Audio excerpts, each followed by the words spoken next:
Dr. Vincent Bacote, the director of the Wheaton College Center for Applied Christian Ethics, and I'm happy to have to my right Dr. Joy Moore, visiting Scholar of Practical Theology here at Wheaton. Dr. Moore, thank you for being with us. Thank you so much. It's so exciting to be with you again. I appreciate it. And so the question is, we're asking everybody about what they see as one of the greatest moral challenges. I mean, maybe there's like 10 or 20 or even 100 you can come up with, but what's one that's very front of mind for you that's one of our greatest moral challenges of the moment? I appreciate you narrowing it because I had a list, but yes. Now I'll reframe that. Now, seriously, I think as a biblical preacher, that's how I practice my theology. I think it's how we interpret the basic understanding of how Jesus simplified the Ten Commandments, loving God, loving neighbor. How do we articulate that through our sermons? How do we communicate that?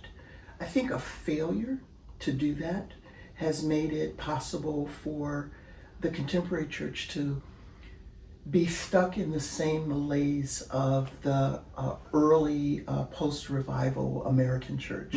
I think you will identify with this as I say, for the revival to have reached the African American community and left them enslaved and offered them hope in a future pie in the sky by and by, but not a kingdom on earth. We're still living there because we think that when we talk about what it means to be saved, or what we talk about when we say we are practicing followers of Jesus, we divorce that from the incarnation and the practices among the community that Jesus embodied 2,000 years ago when he was here on earth. I think we don't preach that, and therefore it's impossible to form a community who can practice that. What are people preaching instead? We are, I'm just going to say it, we're preaching politics.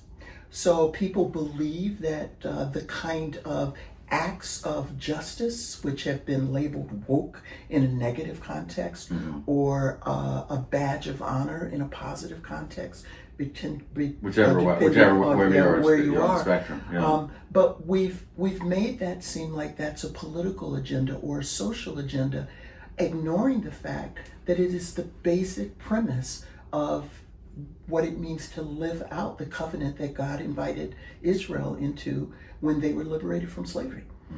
God showed up and showed out, actually overpowered the present day greatest empire and greatest military force to free a simple community who had been given the responsibility of being a glimpse of the kingdom, being a light unto the world.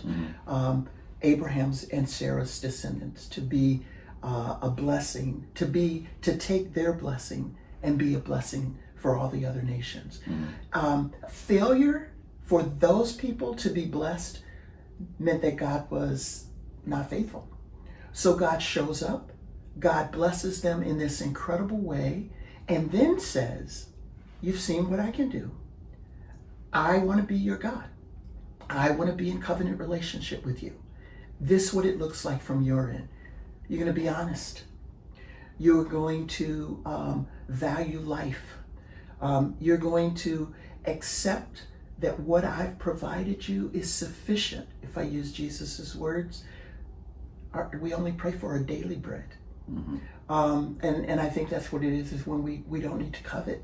We don't need to steal, because we trust God will provide, and what God has provided is enough. I don't have to say, why did they get 5 and I only got 4? Because maybe all I need is 4, and maybe what they truly need is 5. I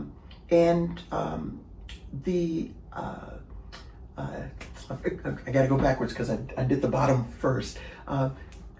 To honor our ancestors, I interpret that as honoring our heritage, so that it is appropriate to call out the history of my people.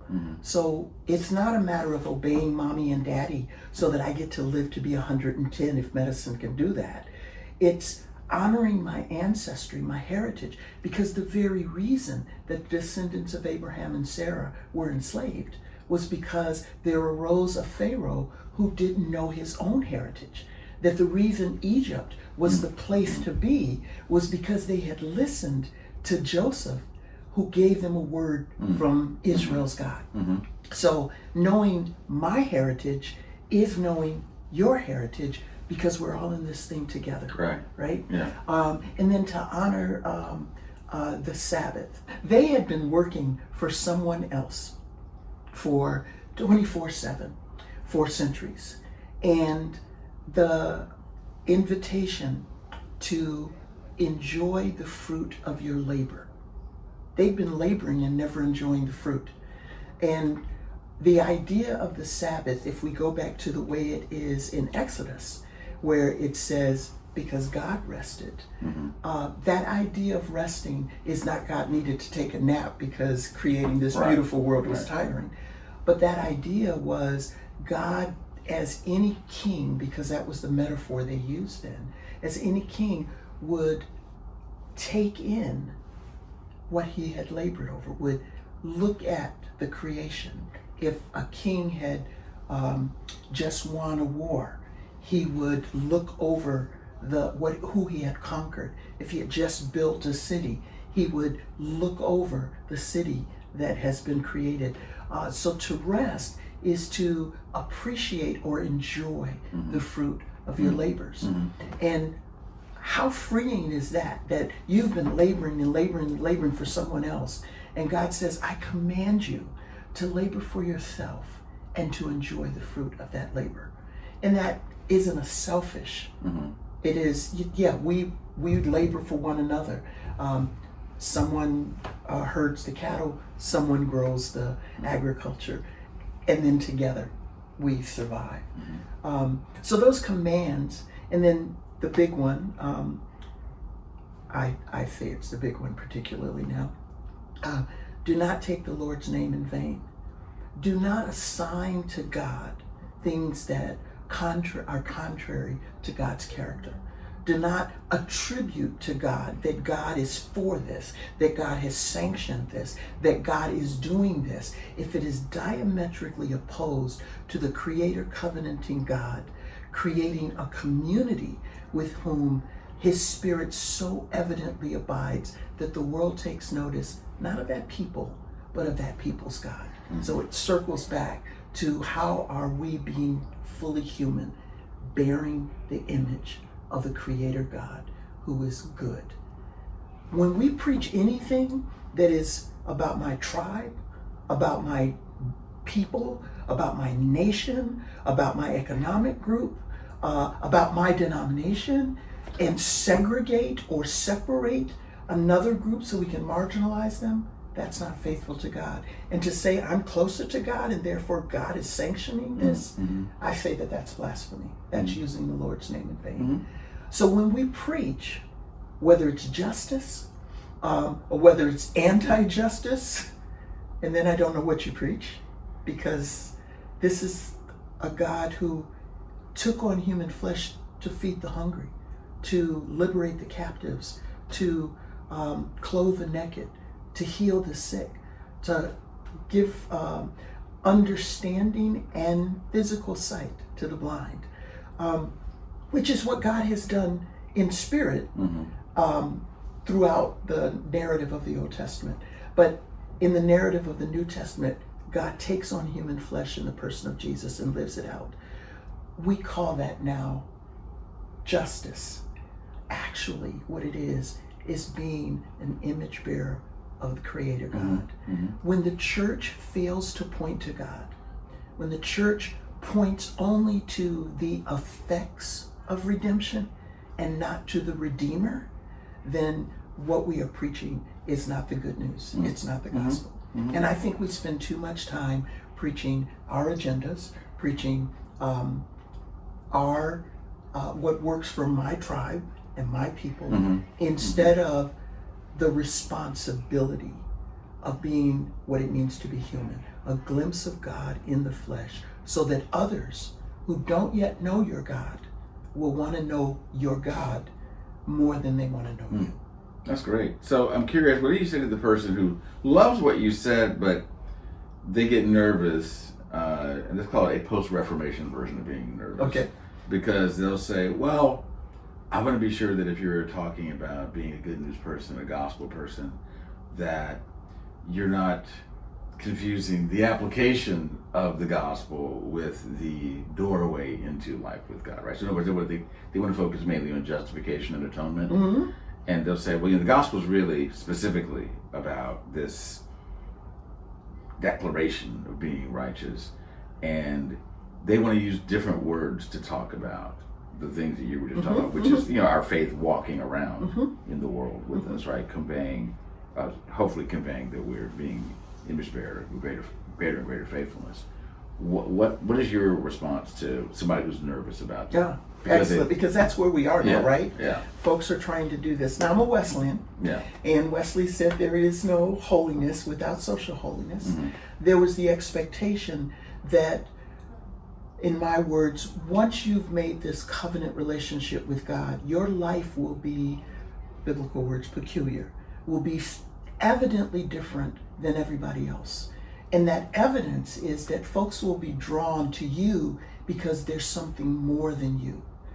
And so if what we've done is we've said, come to my church so that you can get saved, and saved simply means you're right with God.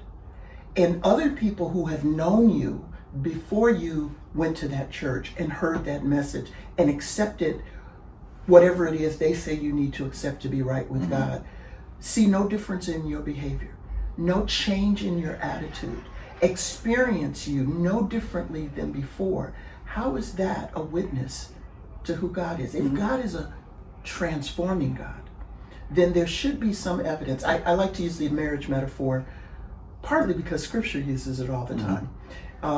And I often ask people, what's the one worst thing that if your partner does, you will call off this covenant? And I don't care who they are. I don't care what kind of life they're living, in the church or out of the church. The number one deal breaker is infidelity. If they will have a relationship with someone else. And I'm like, well, that's really interesting, because for a lot of folks, they've been practicing that, and they just sort of think when I go to the altar, I just, all of a sudden, that's going to change. Everything's going to change, right? Except for that is the expectation. People's expectation is on that day when I make that promise, it's all changing. Right. Okay. Well, if you expect that in a relationship with your partner, shouldn't God expect that of us? Sure. And the cool thing about what God is doing is God is the one who changes us. So God makes us different, and others should see it. Now, how will others see it? Well, I'm in Starbucks, and I do this all the time because people do it to me. And I pay for the person behind me in the drive-thru. And I can tell you when that happens to me, it's absolutely incredible. It's like, wow, that someone who doesn't know me would, and sometimes I'm like buying coffee for the office. And so they bought a, they thought they were buying a $5 drink, and they wind up buying a $25. Yeah, right. And then I always thank God for that. But then I think about the day when I'm like, it's my day to bring the coffee, and I really don't have the $25 to spend. Then it's a gift, right? What makes them do that? I don't know. But maybe it's a glimpse of God blessing me. And a lot of people do that, say they do that to me, because they want to bless someone else, right? So what does that blessing look like if you're a doctor? What does that blessing look like if you're an immigration officer? Right. What does that blessing look like if you're a cop? What does that blessing look like if you're a teacher? And I've used those regular, ordinary responsibilities because there should be a difference in how a Christian teaches and how a Christian lives out their responsibility as officer of the peace, how a Christian serves a table, that makes people say, I don't know what it is, but I know it's something different about you. And then when you say to them, when they say to you, "What, you're having an awful great day," that you can, to use the text, give an account for the faith that you Right. have, Yeah. right? Yeah. You're not going to, we found that apologetics doesn't work on this generation. You're not going to get that by meeting every stranger with a 50-pound leather Bible saying, do you know Jesus? Are you saved? Are you going to heaven? That doesn't work anymore, right? And so how do you get people's attention? Well, you get the attention the way Jesus did. You feed someone that's hungry, and a few more people say, I heard you got food. And you say, I do.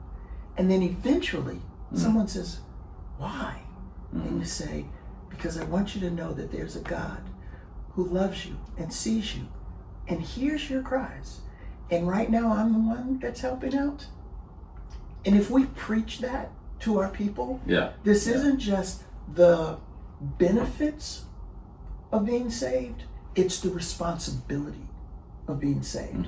That was what the call of Abraham and Sarah was. I'm going to bless you so you can be a blessing. Salvation in biblical language has always been healing. It's always been feeding. It's always been filling. It's always been a benefit that benefits more than me. And it's not just a promise. It's actually when Jesus says, the kingdom is upon you. It's a glimpse of what God intends to do with all creation. But until Jesus returns, when I offer that, our society has done a wonderful job right now of divorcing church and the rest of our life. We are more secular in the church because we want to only talk about salvation as if it's just between me and God. And that makes the society real good because we can talk about doing good without God and we never see it. I've never seen good without it being some way tied to someone trying to live out being an image of God.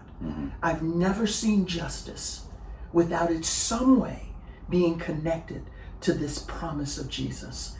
And if we're honest, all of the ideals of what it means to practice this is actually a vision of a kingdom that God promises. So when people are asking this fear that you're saying, well, how do I not get into it? It's because the society has taught us to separate our Christian walk from our daily walk. And when we do that, the world wins. Because they can say, oh no, your God ain't got nothing to do with my good. Except for, that's the only identifier of what is good. What is it? It's taking care of others the way we want to be taken care of. It's feeding the hungry. It's healing the sick. It's caring for those who are mourning and marginalized and weak. And the language that we use in the world is actually the metaphors that come from the biblical promise. It is interesting that people sometimes they want the benefits of what God has provided without giving God the credit for it. Exactly. And indeed, I think it's not just a moral challenge for preachers. I think it's a challenge for the church writ large to have this holistic way of living out not just what Jesus said to say about him, but to follow him, like he says, to be like him. Exactly. That's great. Well, thank you, Dr. Moore. Thank you. I appreciate it. Thanks.